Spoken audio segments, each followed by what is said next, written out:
Chapter 3. Where are we and where are we going? Introduction. The first two chapters or lectures in this series about the economic path forward for Trinidad and Tobago have set out what the author submits needs to be done. This lecture will attempt to discuss the two principal issues: how the reconstruction on revisioning is to be carried out, and what are the principal obstacles to the successful transformation. In short, what awaits us are the necessary tasks to be performed, what new structures are necessary, and what are the principal obstacles that we must be prepared to overcome. This lecture may be described as a brief discussion of political economy rather than one of economic theory. This paper must point to the center of the action that must now be initiated. This principal action must be undertaken by the CARICOM leadership. Without action by the chairman of CARICOM, then this issue of economic development will remain spinning round in a vortex among the academic communities, or worse, yet among the realm of so-called agitators and dreamers. It is not simply that the question of economic survival must be put on the center stage of the agenda, but that it must be championed by a larger territorial members of CARICOM, or it, or rather we, will go nowhere. Coming from the smaller territories, it will be little more than a discussion piece. COVID-19 has exposed not only our vulnerabilities to epidemics and pandemics, but their impact on the region's very economic survival. COVID-19 has exposed in stark relief the underbelly of the Anglophone Caribbean in particular, but as well that of the wider Caribbean territories, even beyond all constructs of CARICOM. Some may say that the annual regional hurricane season reminds us of our vulnerability,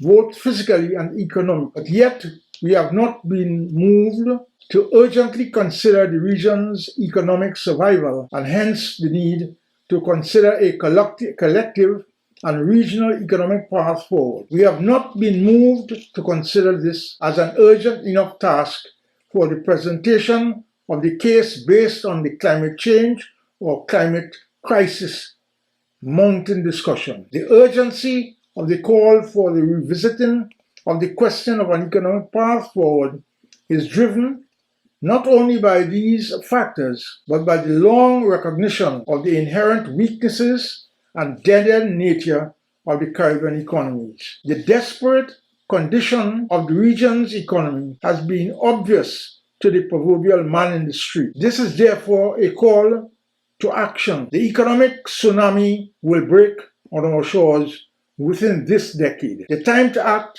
was yesterday. The path forward begins principally with the leaders of CARICOM. The virtual buck stops with them. The CARICOM economy is in a veritable state of crisis. This is what this author humbly submits. We are in a state of economic implosion. History will not be kind to our present academic community and public sector and private sector planners for having wasted the opportunity now being offered. After serious discussion at the level of CARICOM leadership, a special committee of technical experts must be set up to urgently improve the discussion towards charting the economic path forward. One must plead the case that the matter must be treated with utmost urgency. Without referring to any macroeconomic indicators for the CARICOM region in general, or with respect to the specific island members, such as the GDP, GNP, per capita income, they all foretell the grim realities of the last decade. The region's reliance for dwindling economic survival upon tourism, petrochemicals, and mining, bauxite in particular, or monocrop agriculture is of grave concern. These all are supported by commentary of the voice of all the experts. They have all warned against the failure to build economic resilience. They have all pointed to the urgent need for the countries of CARICOM to focus on increasing economic growth and job creation by improving production levels, productivity, competitiveness, export, investment flows. The region is also confronting a fourth industrial revolution from 1990 to 2020, where e-commerce and digitization are the future, and the future of work is based on automation. This future is also on grappling with the economic impact of climate change and the potential of the green and blue economy. The writing is on the wall and has been highlighted by several studies on the regional economic survival by researchers, consultants, and CARICOM and CDB studies. The evidence has long been pointed clearly to the need to refocus and restructure Caribbean economies away from the dependence upon a mono-economy focus and scarcity of a dependence on trade with North Atlantic countries. The other option has been suggested decades ago. Other studies have long suggested that the recognition of the present industrial revolution is real and that the region must get on board, industrialize all aspects of economic avenues but specifically upgrade and refocus education throughout the region. But much of these warnings have fallen on deaf ears. This is the central thesis confronting the region's leaders and planning, especially at the CARICOM level. New economic thrusts. We must begin this discussion by admitting that there is in several quarters serious opposition to the central thesis of this paper, the non-viability of the Caribbean island states. There was significant opposition to the cause of federation in 1958. That is why it collapsed in 1962. There were those who advanced not only that the unity was not necessary, but that the islands could better grow and develop as separate entities. Yes, there were forces hostile to the very concept of a West Indian Federation. It may appear amusing to some of us, but even today, in 2020, there are island states with populations less than 50,000 who have been pursuing this path of separate development and are actively developing economic paths, even with technical advice of serious consultants and academics. It is this realization of possible separate development that we now have to confront. We cannot seek to bully them into submission. We have to address their arguments frontally. We must ask the question, are they in fact pursuing a viable path, or are they simply presenting a short-term survival mood? Are they developing like a tick on the proverbial cow's ass? What is the sustained basis of their economies, we must ask. Several of these islands have pursued special relations with certain American companies and colleges that are central to the philosophy of going it alone, and the position that they have independently viable economies. There are today more than 60 private medical schools throughout the Caribbean, catering in the main for international students. These offer lower fees, a proximity to the tropical beach location, and the possibility of practicing medicine at home, that is in their home territories or in the US after graduation. While these schools initially offer human medicine, some of them have offered dentistry and veterinary science, but later have offered other undergraduate and postgraduate programs, including graduate programs in business administration, the proverbial MBA. Together with the initial flow of funds to these institutions, the continued taxes, source of foreign exchange, a virtual island within an island of relatively high-income foreign visitors over a minimum of the 4 years of the course. This package is an attractive alternative to their prior dependence on survival agriculture. This offshore community would add to tourism income from family and friends as well. This is a difficult package to oppose. This is the central argument against a serious economic alliance within the Caribbean. Rather than being colonies of European countries, we have traded in this post-1962 prospect of economic and political independence for a relationship of dependence with North American companies. Yes, economic colonization. Each island now enters into separate contracts with individual companies with respect to offshore medical schools and universities. It is this relationship and an economic relationship that has political dimensions as well as aspects of their independence and reason to seek greater independence for each virtual Caribbean rock. In fact, several of the smaller islands have already sold some of their islets to wealthy UK and US citizens, a practice begun in the allocation of smaller islands, virtual Caribbean rocks, to members of the British royal family and later American celebrities, Hollywood stars, and millionaires. This began while the other islands were virtually negotiating their political independence with the European colonizers. What challenges do these purchases and contracts of offshore colleges pose in the discussion on economic viability of Caribbean states? That is the central question. Offshore economies have led to other parallel and similar developments, first of which are the registration of ships in Caribbean islands, which have no history of shipbuilding, ship owning, ship refurbishing, and maintenance re-dry docking facilities. The other issue is offshore registration of companies, a device created as tax haven mechanism. Example, the British Virgin Islands, the Cayman Islands, and the Bahama Islands, Bermuda, Nevis, Antigua, Belize, St. Lucia, St. Vincent, and Dominica. All well-known examples in the region. Other than earning the reputation of being a tax haven, with all the negative connotations associated with drug money laundering, tax avoidance, and tax evasion, the question is whether these islands involved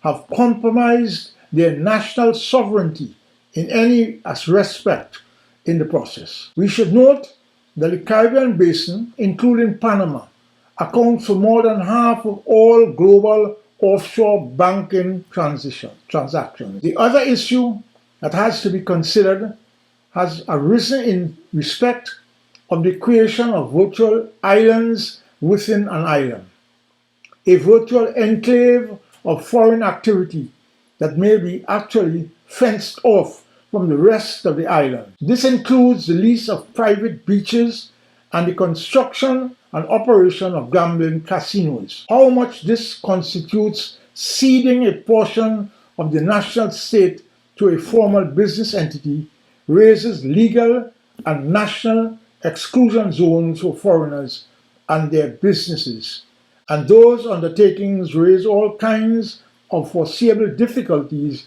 involving legal and illegal business included. A CARICOM Exploratory Committee. The first step that must therefore be the call for serious debate within CARICOM on the question of the refocusing of the economic path forward, especially in the context of COVID-19, the pandemic, and the impact on West Indian survival and recovery. This debate must be the initial and formal call for the new economic path forward, entitled, as the author would have it, Seizing the Moment, Carpe Diem.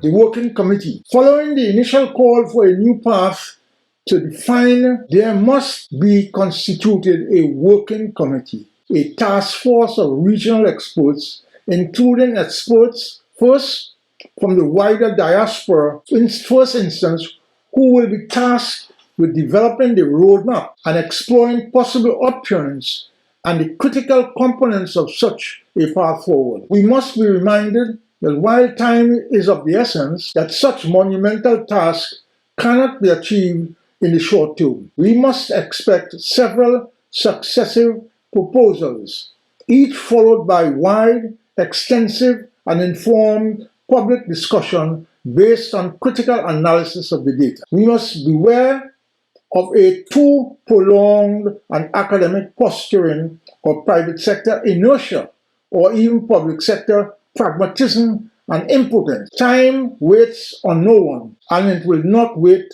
on us in the wake of COVID-19. This onslaught can be extended for more than a year or more. We must move quickly to deal with alternative models, challenges, and consequences. We must seek expeditiously to develop the working model.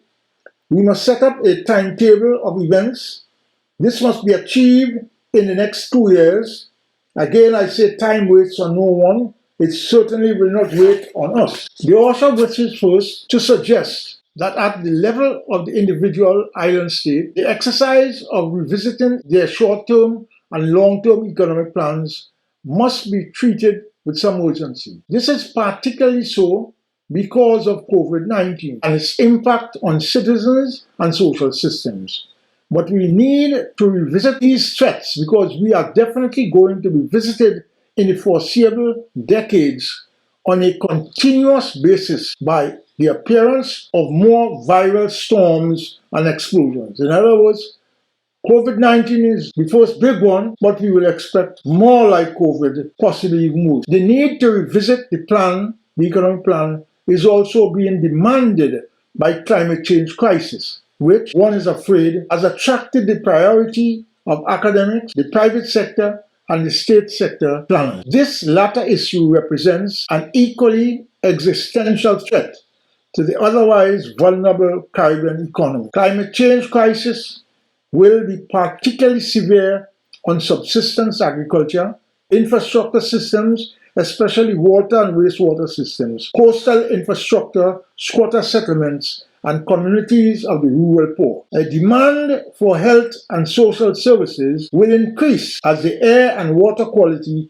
will significantly deteriorate. Food shortages and rising prices will inevitably follow. But the biggest challenge will be in corrective action to deal with the above, especially to plan for the regional common market action. This is the central challenge, the need to act in the face of common challenges with a single purpose and with urgency.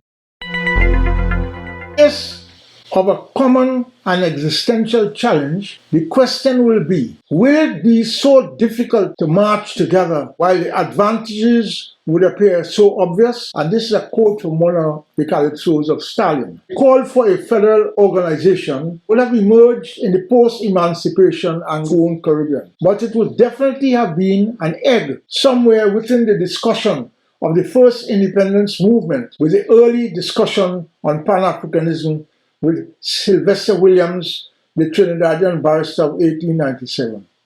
This bold initiative sought to unite not only the emancipated Caribbean territories, but the African states then under the yoke of colonialism, especially brought on by the Berlin Conference of 1884-85. 5 decades later, 1950s, this initiative was to lead to various British Federation experiments, a British strategy. There was the Federation of Rhodesia and Nyasaland, that is Southern Rhodesia, Northern Rhodesia, and Nyasaland, which became in 1953 to 1962, was described as Northern Rhodesia became Zambia in 1962, Southern Rhodesia became Zimbabwe in 1980, Nyasaland became Malawi. The West Indian Federation in 1958 to 1960.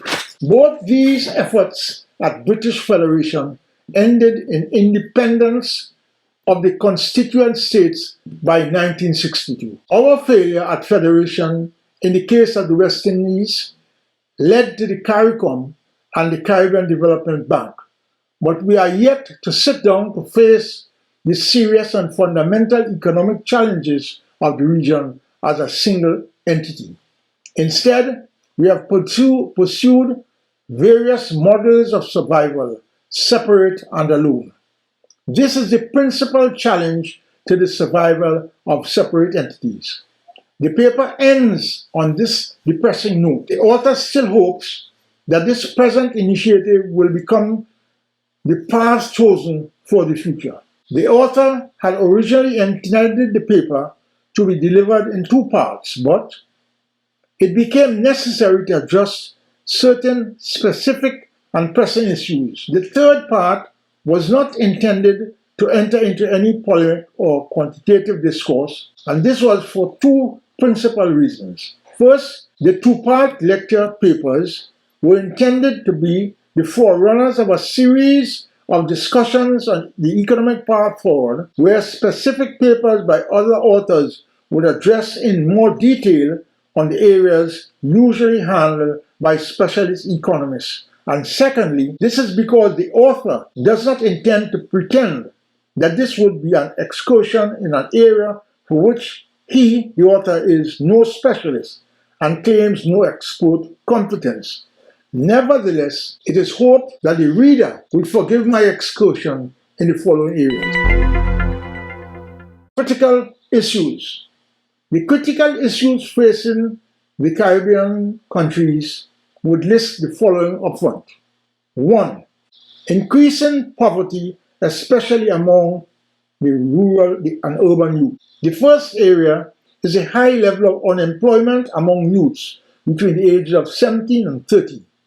This has generated increasing alienation, which manifests itself with high levels of drug use within this age group, as well as high levels of crime and hence charges before the court and the inevitable increase in imprisonment of persons in this age group. The increase of vagrancy within this age group is also an unacceptable level throughout the Caribbean region.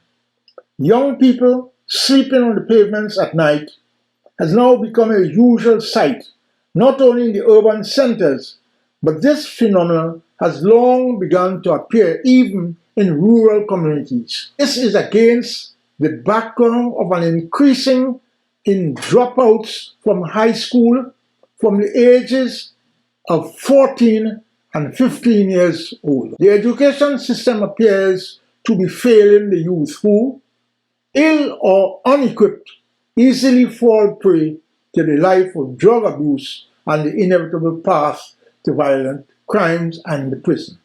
Alternative sources of energy, particularly now that our experience in Trinidad and Tobago with oil and gas is a dwindling prospect. The Caribbean region had petroleum supplies initially coming from a single source, Trinidad. During the Hugo Chavez period, Venezuela began to supply some Caribbean islands with petroleum products. Aruba and Curacao were the other suppliers of petroleum in the region. Dwindling supplies of petroleum have already presented a problem in Trinidad, but the other side of the coin is the global recognition that because of global warming consensus, the question of the use of fossil fuel has become anathema. The Caribbean region must find and utilize non-fossil fuel sources of energy. This presents the region with a serious problem. Fortunately, it is well known that the region enjoys an abundance of alternative energy, solar energy, wind energy, and geothermal energy. The region has the solution in its easy reach. The region is blessed with a continuous supply of solar energy. The tropical sunshine is available on most days from between 9 to 10 hours for almost the entire year. Fortunately, some of the islands that have not been blessed with petroleum have long been moving in the direction of solar energy. This move must be embraced by the regional governments by way of financial assistance for homeowners and businesses to initiate the necessary transfer from fossil fuel generated electricity to solar energy. The private sector must also be encouraged to lead this transfer. The region is considered to have one of the leading potentials for geothermal energy, with its 16 active volcanoes and a geologic structure that would facilitate utilization. Some islands are better endowed, but there is need for governmental focus and assistance to both research from the university community and to homeowners and the private sector in specific islands and localized communities where there are obvious potential opportunities. Trinidad has 3 mud volcanoes that should be explored for localized sources of energy: Devil's Woodyard, Piparu, and Siparia. The region is blessed with adequate rainfall throughout most of the year. This has meant a good to adequate stream flow. This does offer immense opportunity for development of microdams as a source of flood control, regulation of potable water supply, and of electricity generation. 3. The increasing problem of inequality between different classes of citizens. The question of inequality within the Caribbean is possibly the most serious and destabilizing factor that threatens the very concept of a valid, stable economic community. The entire region has inherited deep-seated inequalities as a vestige of the long period of slavery followed by indentureship and colonialism. This extreme of inequality has become very severe in some islands. The extremes of class inequality were the same as that to be found in the other North Atlantic industrialized countries that have been extensively discussed by a number of distinguished economists such as Paul Krugman, Nobel Prize winner of 2008, Joseph Stiglitz, Nobel Prize winner of 2001, Jeffrey Sachs, UN consultant, and the French academic and author Thomas Piketty, author of Capital in the 21st Century. They have all found that the inequality within Western capitalist countries has been mirrored as well in their colony. This increasing inequality between owners of capital and those who own very little now threatens the very stability in these societies. This has continued into the 21st century with an ever-increasing gap. They all project social unrest as the inevitable conclusion in the years to come if something is not done to arrest and reverse the consequent inequality and poverty. The other aspects of inequality that must now be addressed, even if only briefly, refer to the inequality between certain ethnic groups within these societies. The question of group inequality and group poverty is particularly stark in Trinidad, where these islands of poverty have been designated ghettos. They are predominantly urban, suburban, and some rural African communities. These islands of extreme poverty are plagued with drug abuse and crime within the community and against leading to self-killing. These island communities of poverty and self-violence are in stark contrast to the display of wealth and the extravagance that represents treasure accumulated since 1970 Black Oil Revolution. These are the twin creations of the oil wealth of the 5 decades from 1970 to 2020. These inequalities are most explosive in communities of wealth and poverty, of flourishing business houses and ghettos, which line side by side in unstable and potential explosive reality, are just waiting to explode. 4. Vulnerability to natural and man-made hazards and to the epidemics and pandemics. I say this in the context of the volcano that threatens St. Vincent, St. Lucia, Barbados as I speak, and the pandemic that has totally crushed and reduced to stagnant the present Caribbean economy. The region is well known to have been periodically ravaged by annual visits of hurricanes and tropical storms. It is the opinion of the scientific community that as a direct result of climate change crisis, the region will continue to experience more violent hurricanes, tropical storms over the coming years. As a result, the region and the individual islands would be wise to set about preparing for these. There is urgent need for revisiting of existing disaster planning, specifically legislation, to be an issue of priority. Other studies have suggested that Caribbean region is not exempt from the promised increase at the global level of all these new epidemics and pandemics. We would be wise to address the issue with some urgency. The authors elsewhere suggested what should be done in respect of pandemics, and therefore this paper will not discuss any further.